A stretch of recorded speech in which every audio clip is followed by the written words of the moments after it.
Hello friends, welcome to my channel study for you.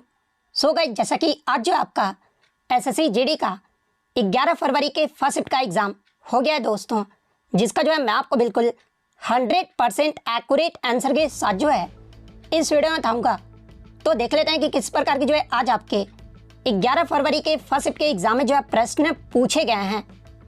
उससे पहले एक बात और दोस्तों, कि जिन्होंने भी अगर चैनल को सब्सक्राइब नहीं किया है तो एसएससी जीडी एग्जाम से रिलेटेड पल पल की अपडेट के लिए जो है चैनल को सब्सक्राइब जरूर कर दीजिएगा।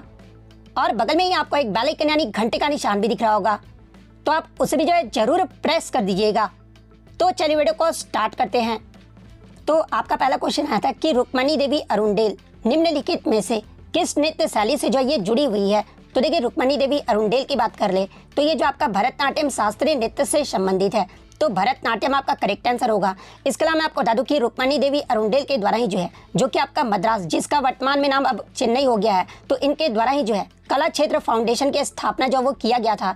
इसके अलावा रुक्मणी देवी अरुणडेल जो है एक आपके थियोसोफिस्ट भी थी, जो कि आपके एनी बेसेंट से जो है ये बहुत ज़्यादा जो वो प्रेरित भी हुई थी। इसके अलावा अगर इनके पुरस्कार की बात कर ले तो देखिए, रुक्मणी देवी अरुणडेल को जो है ये आपका 1956 में पद्म भूषण पुरस्कार से सम्मानित किया गया था। इसके अलावा इन्हें 1957 में जो है संगीत नाटक अकेडमी पुरस्कार से सम्मानित किया गया था। इसके अलावा 1984 में जो है इन्हें कालिदास सम्मान से भी जो वो सम्मानित किया गया था। इसके अलावा एग्जाम में यहाँ से प्रश्न बनता है कि ये जो आपका कालिदास सम्मान है ना, ये किस राज्य सरकार के द्वारा जो है वो दिया जाता है। तो देखिए, ये जो आपका कालिदास सम्मान है ना, ये मध्य प्रदेश सरकार के द्वारा जो है वो दिया जाता है, तो ये पॉइंट भी आप ध्यान में रखिएगा। इसके अलावा मैं आपको बता दूं कि भरतनाट्यम को जो है ये आपका पहले सादीर अट्टम या फिर दासी अट्टम के रूप में भी जो वो जाना जाता है। और भरतनाट्यम को जो है ये आपके भरत मुनि के नाट्य शास्त्र पर जो है ये आपका आधारित है, तो ये फैक्ट भी आप ध्यान में रखिएगा।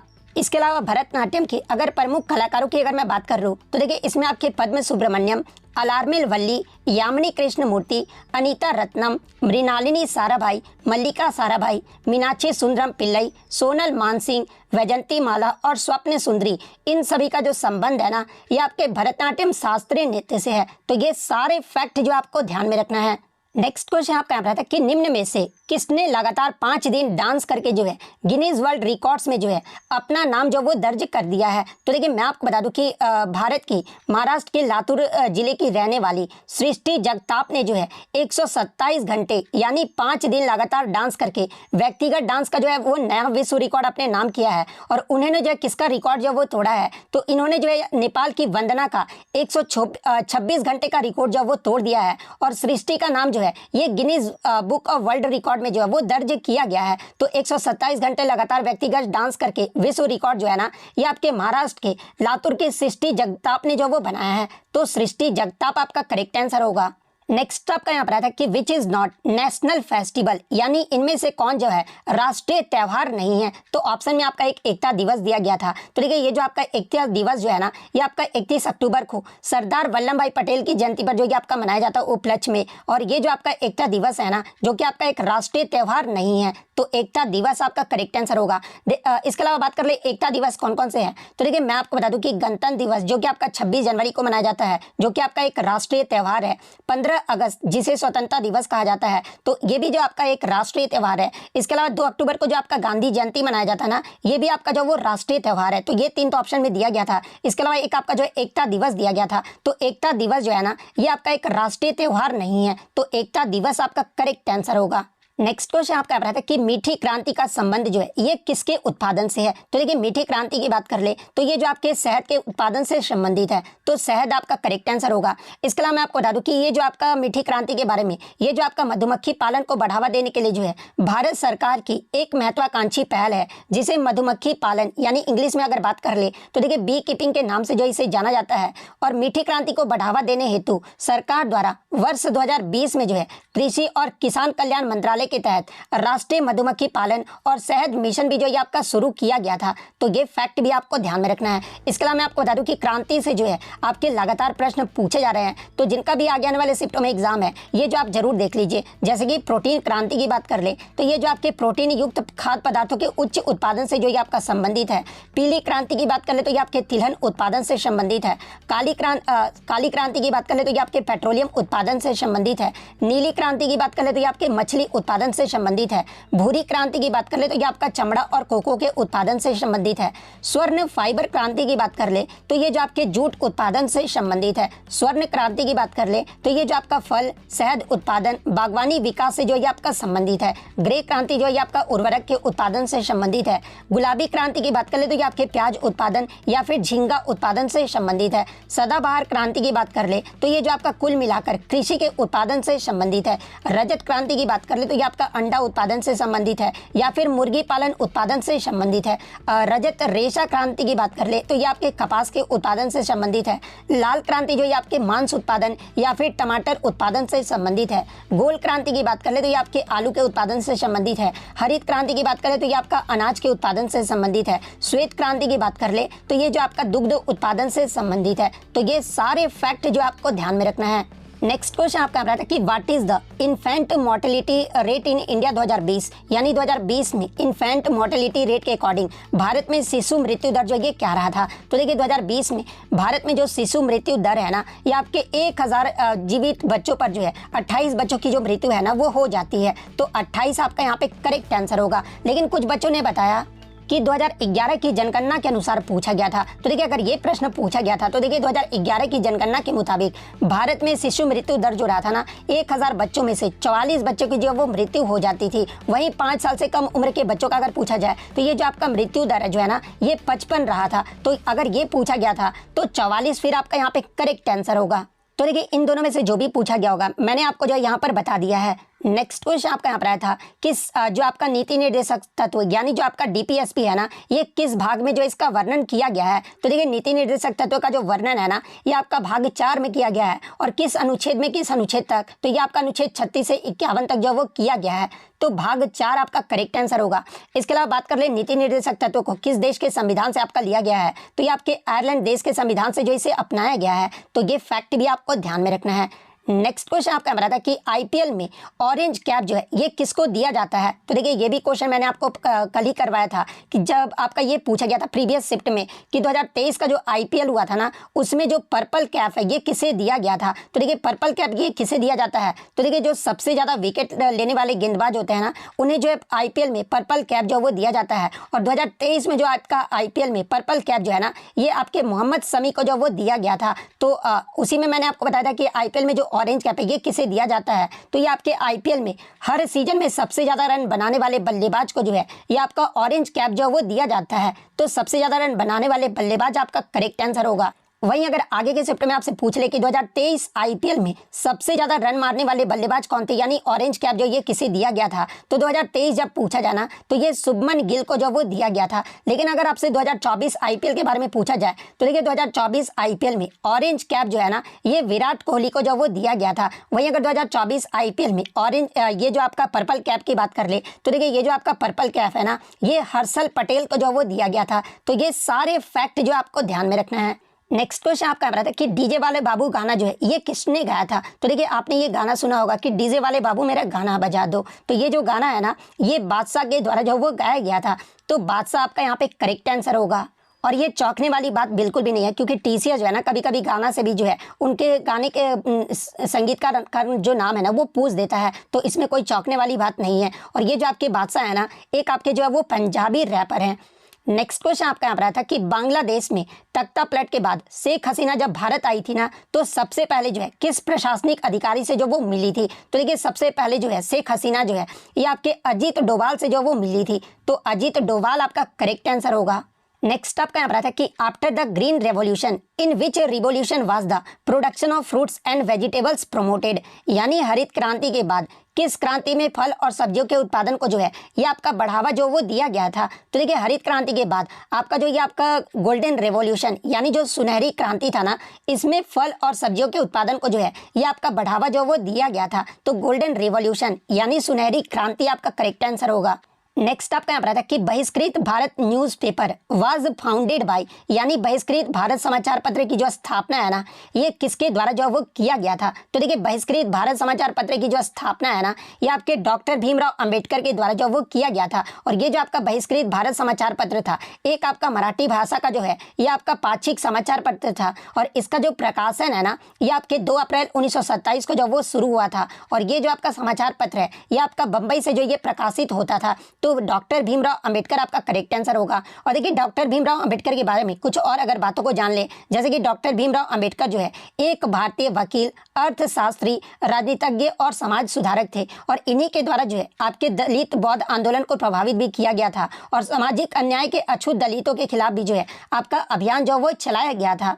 इसके अलावा मैं आपको बता दूं कि डॉक्टर भीमराव अंबेडकर को ही जो है ये भारतीय संविधान के जनक के रूप में भी जो वो जाना जाता है। और ये जो आपके भारत के पहले कानून मंत्री भी थे। और एग्जाम में अगर यहाँ से प्रश्न पूछा जाए कि संविधान के प्रारूप समिति के अध्यक्ष कौन थे, तो ये आपके डॉक्टर भीमराव अंबेडकर ही थे। और डॉक्टर भीमराव अंबेडकर के द्वारा ही जो है दलित वर्गों के कल्याण के लिए जो है एक संगठन की भी शुरुआत जो वो किया गया था। और इनके द्वारा ही जो है आपके बहिष्कृत हितकारिणी सभा की स्थापना भी जो वो किया गया था।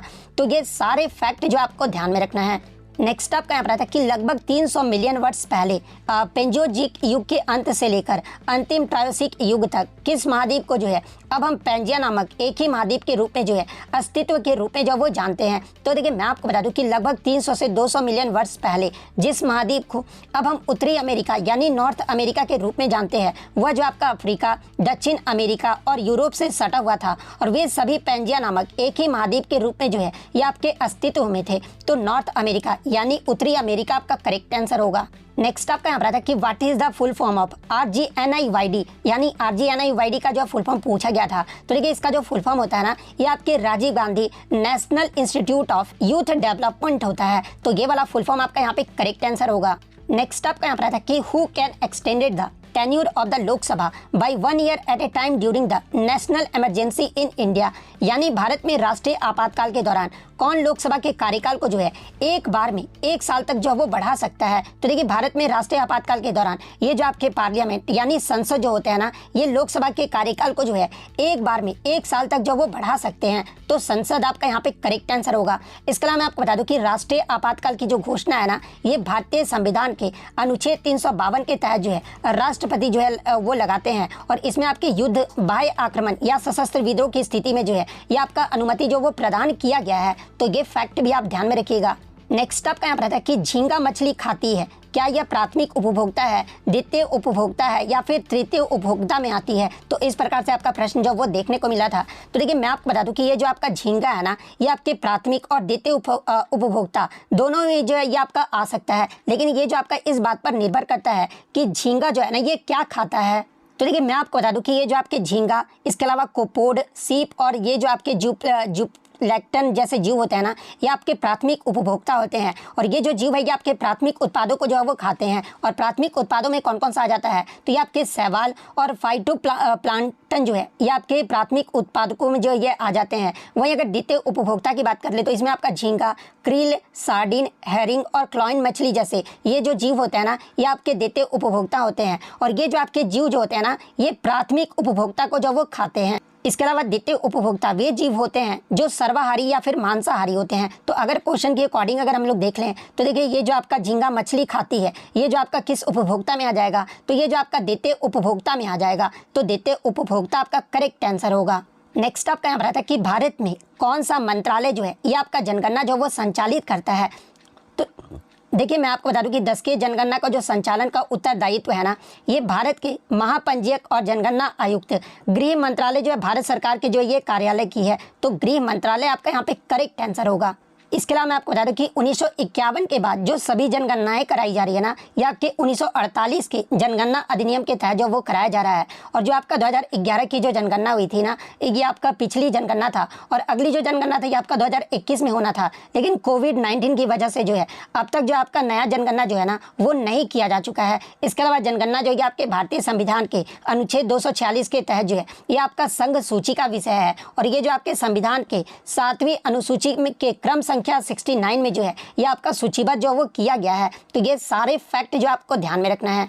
नेक्स्ट आपका यहाँ पर आता है कि निम्नलिखित विकल्पों में से जो कभी बूढ़ा ना हो वाक्यांश के लिए एक सार्थक शब्द बताना था। तो देखिए जो कभी बूढ़ा ना हो उसे क्या कहा जाता है, तो ये जो आपका अजर जो वो कहा जाता है, तो अजर आपका यहाँ पे करेक्ट आंसर होगा। इसके अलावा अगर अन्य वाक्यांश के लिए एक शब्द देख लें, जैसे कि जिसका पार ना हो इसे जो आपका अपार कहा जाता है, जिसका जन्म ना हुआ हो इसे जो आपका अजन्मा कहा जाता है, न मरने वाले को जो है ये आपका अमर जो वो कहा जाता है, जहाँ पहुँचना कठिन हो उसे जो आपका दुर्गम कहा जाता है, जहाँ पहुँचा ना जा सके उसे जो आपका अगम कहा जाता है, और जिसे करना बहुत कठिन हो उसे जो आपका दुष्कर कहा जाता है। तो ये सारे फैक्ट जो आपको ध्यान में रखना है।